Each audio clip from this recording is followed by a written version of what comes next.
Naam, ninakukaribisha sasa kwenye mjadala wa siku ya leo. Zimepita kama siku 123 tangu Marekani na Israel walipoanzisha vita nchini Iran, na dunia sasa inashuhudia duru nyingine ya mazungumzo ya kusaka suluhu ya mzozo huo. Wajumbe maalumu wa Trump katika eneo la Mashariki ya Kati, Steve Witkoff na Jared Kushner, wako Qatar kwa ajili ya mazungumzo hayo yanayohusu utekelezwaji wa makubaliano ya awali ya kumaliza vita. Hata hivyo, Iran imesema hakutokuwa na mazungumzo ya ana kwa ana na wajumbe hao wa Marekani kufuatia kuzuka kwa uhasama hivi karibuni, hatua inayoongeza hofu kuhusu uwezekano wa kufikiwa kwa amani ya kudumu kati ya nchi hizo mbili. Ikumbukwe tu kwamba Marekani na Iran zilifikia makubaliano ya muda mapema mwezi huu ambayo pamoja na vipengele vingine yanazitaka pande hizo kukamilisha makubaliano mapana zaidi ya amani katika kipindi cha siku 60. Kuanzia mazungumzo haya hadi mivutano inayoendelea kushuhudiwa kati ya Trump, Israel na Iran, upi mwelekeo sasa? Naungana kwa njia ya simu na mchambuzi wa siasa za Iran, Abdul Fattah Musa aliyoko visiwani Zanzibar, Tanzania, na mwandishi na mchambuzi wa siasa za kimataifa Mubelwa Bandio aliyoko Maryland nchini Marekani. Karibuni sana. Asante sana. Asante sana. Nashukuru. Ninaanza na Mubelwa. Marekani na Iran zinaendelea kuvutana kuhusu utekelezwaji wa makubaliano ya muda yaliyofikiwa mapema mwezi huu. Juhudi zinaonekana na Qatar na Pakistan wakiendelea kupatanisha. Pande hizo mbili zimekubaliana kusitisha mashambulizi kwa muda na zina takribani siku 60 kufikia makubaliano ya kudumu, lakini bado tofauti zinaonekana kuhusu masuala muhimu. Hii hali wewe unaweza ukaizungumziaje? Nafikiri ni hali ambayo tuitegemea, kwa sababu hatukudhani kwamba mazungumzo kwa mfano kama ya JCPO ambayo yalichukua muda mrefu na yakijadili vitu ambavyo vilikuwa ni pungufu kwa uzito ukilinganisha na vya sasa, haya yangekuwa mepesi kuliko yale. Kwa hiyo sasa hivi wanaanza kuzungumzia mazungumzo juu ya mazungumzo, lakini sasa kabla ya kukutana kwa ana, wanasema sasa wafanye kile wanachoita technical talks, kuangalia masuala ya nuclear, masuala ya diplomasia, lakini swala zima la fedha, kwa maana ile fedha ambazo Iran wanaamini kwamba wanastahili.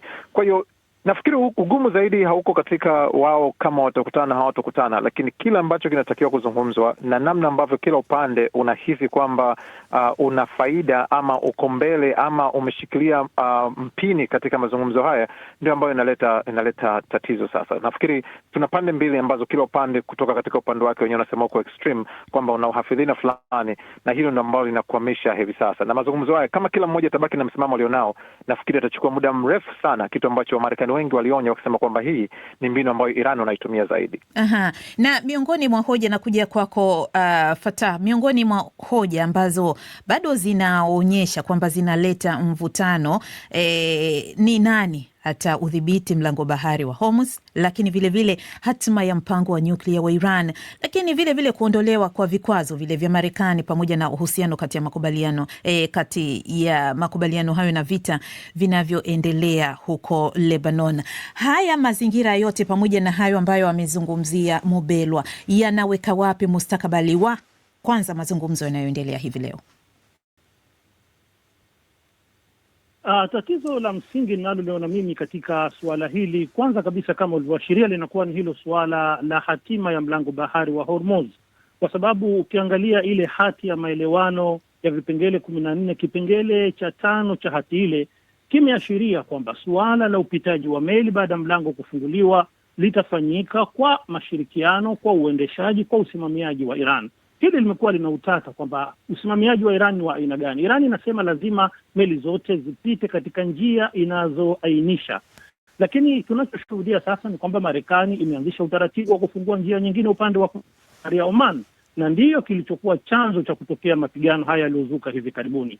Na upande wa pili kuna suala la hati ile ya maelewano kwamba katika jumla ya masharti ya msingi ambayo Iran iliyapigania ni kwamba lazima vita visimamishwe katika maeneo yote katika kanda ya Mashariki ya Kati, likiwemo suala la kusini mwa Lebanon. Na hili ni jambo ambalo tumeona mpaka sasa halijatekelezwa. Kwa hivyo mvutano unabakia kama Iran ambavyo inavyodai kwamba mpaka sasa hata hati ile ya maelewano ni kwamba bado haijaheshimiwa kutekelezwa kama ambavyo ilikubaliwa na baina ya pande mbili. Na ndio sababu tunachoshuhudia leo kwamba Iran inadai kwamba haitakuwa tayari kwa mazungumzo ya siku 60 kabla hati ile kutekelezwa, kwanza likiwemo suala la kuonyesha nia njema la kuachiwa sehemu moja ya mali zake ambazo zimezuiliwa. Na je, unaziona hizi tofauti ni za kawaida sasa katika mazungumzo haya magumu ambayo yanachukuliwa ama yanaonekana kuwa magumu ya kidiplomasia, ama zinaashiria kwamba makubaliano hayo sasa yako hatarini pengine kusambaratika na kisifikiwe chochote licha ya hizi duru za kila wakati za mazungumzo?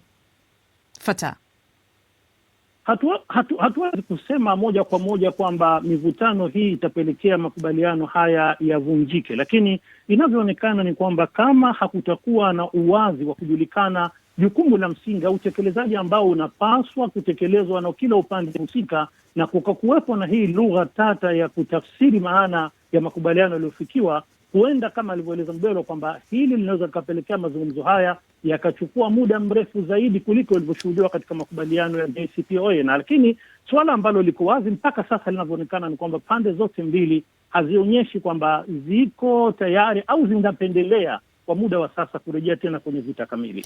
Na Mubelwa, unadhani kipi hapa kina nguvu? Irani inasema kwanza makubaliano ya muda yatekelezwe ndipo mazungumzo yaendelee, wakati Marekani inataka mazungumzo yaende sambamba na utekelezaji. Ni msimamo upi sasa ambao unadhani una uzito zaidi kidiplomasia hapa na unaweza kutekelezeka?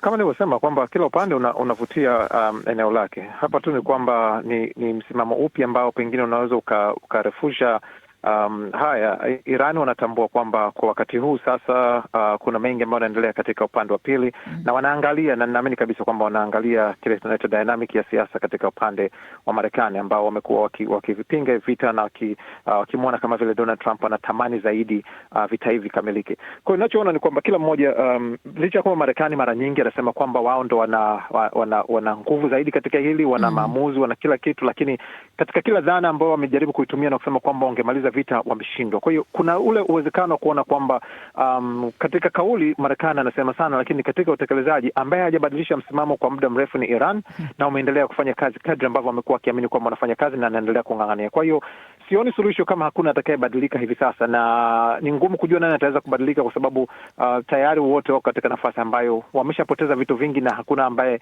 anaweza akarudi akaalisha kwamba kama ulijua kabisa kwamba utapoteza haya, kwa nini umerudi nyuma na kushindwa kutekeleza kile ambacho ulikifikiria mwanzo. Na nikirudi kwako Fatah, ulizungumzia swala la mzozo ambao unaendelea kule kusini mwa Lebanon, ambalo swala ambalo pia linaleta utata katika kufikia makubaliano kutokana na misimamo ya Iran katika kufikia makubaliano ya amani, ikitaka pia mashambulizi kule yasitishwe. Lakini tumeona jana waziri mkuu wa Israel Benjamin Netanyahu alitembelea eneo la Lebanon linalokaliwa na jeshi la Israel na kuwaambia wanajeshi kwa msisitizo kwamba Israel haitaondoka kusini mwa Lebanon hadi kitisho kitakapoondolewa, akimaanisha kundi la Hezbollah ambao wanasaidiwa na Iran. Hii inamaanisha nini sasa katikati ya juhudi hizi za kidiplomasia ambazo zinaendelea?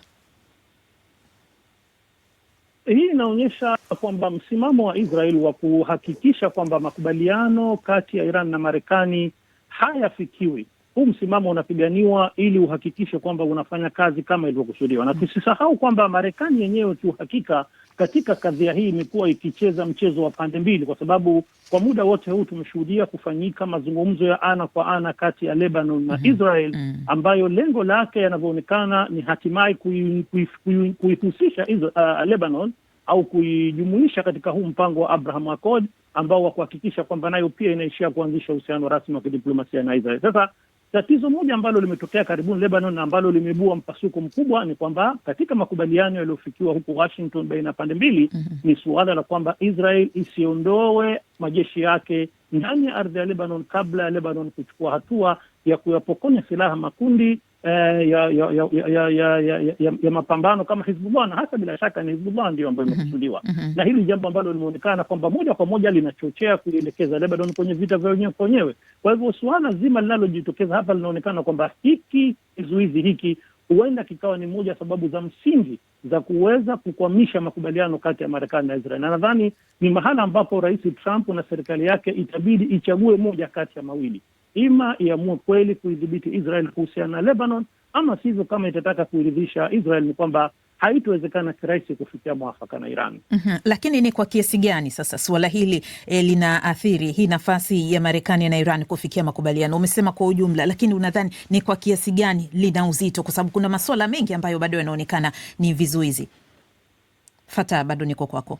Kwa sababu Iran yenyewe ni kwamba inajielewa kwamba wakati ilipoanza kushambuliwa na Marekani na Israel katika vita hivi vya siku 40, ni Hizbullah ya Lebanon ambayo ilijitokeza kuisaidia Iran katika vita hivyo. Na kwa sababu hiyo ni kwamba Iran inahisi kwamba ina deni la kuhakikisha nayo inaisaidia Hizbullah katika kipindi hiki kigumu. Kwa hivyo sidhani kwamba Iran itakufika pahala ikaamua kuwa tayari kutia ulimi puani na kuitelekeza Hizbullah kwamba ishambuliwe labda na Israel na kuendelea vita hivyo, na wakati huo ikawa tayari kufanya mazungumzo na Marekani, wakati ambapo katika hati ya maelewano kipengele hicho kimetajwa kama ni sharti mojawapo. Kwa hivyo sidhani kama Iran itakuwa tayari mstari mwekundu huo nao kuweza kuvuka, na kama ikiwa Marekani haitaweza kuchukua hatua yote ya kuirekebisha hali hiyo, mimi ninahofia kwamba hicho kitakuwa ni kipengele kimojawapo kinachoweza kukwamisha mwafaka baina pande mbili kuweza kufikiwa. Na Mubelwa, unaonaje baada ya maelezo hayo kutoka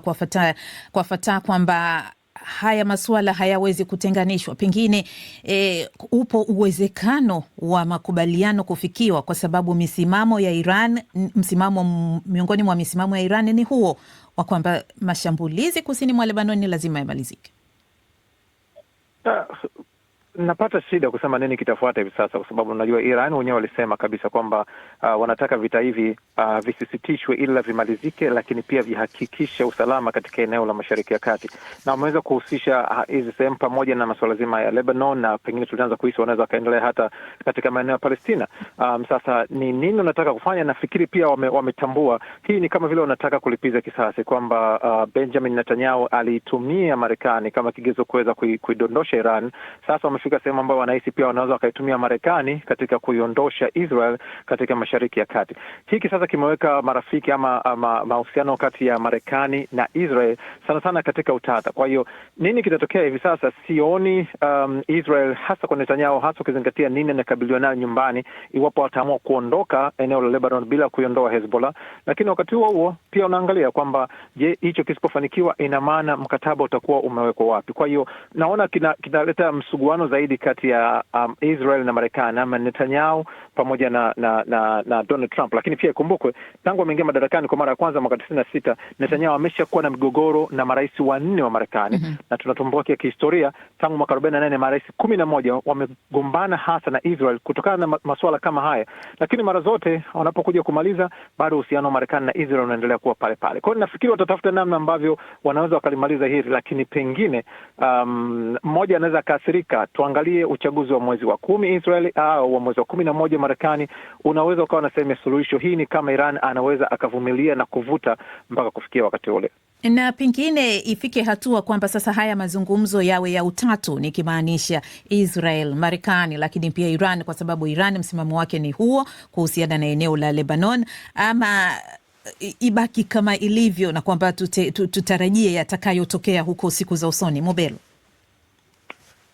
ingekuwa vizuri kama ungekuwepo katika swala zima la utatu, lakini ni nani? Watu wanaamini kwamba ni vita vya Israel ambavyo vinapiganwa na Marekani. Ni kama vile nani na sauti zaidi, ama nani mwenye uwezo. Israel ni kama ameshikilia remote ambaye ni Marekani, na wakati huo unaweza ukatambua sasa ni nani ambaye anahitajika. Kungekuwa kuna uwezekano wa kufanya hivyo, lakini Simon Donald Trump akilazimika kumweka Netanyahu, kwa sababu yeye anaamini kabisa kwamba ndiye mtu ambaye anatakiwa kufanya maamuzi, na sioni Netanyahu akikubali kila kitu kutoka kwa Donald Trump, kwa sababu kiuhalisia anatambua nafasi yake katika nchi ya Israel.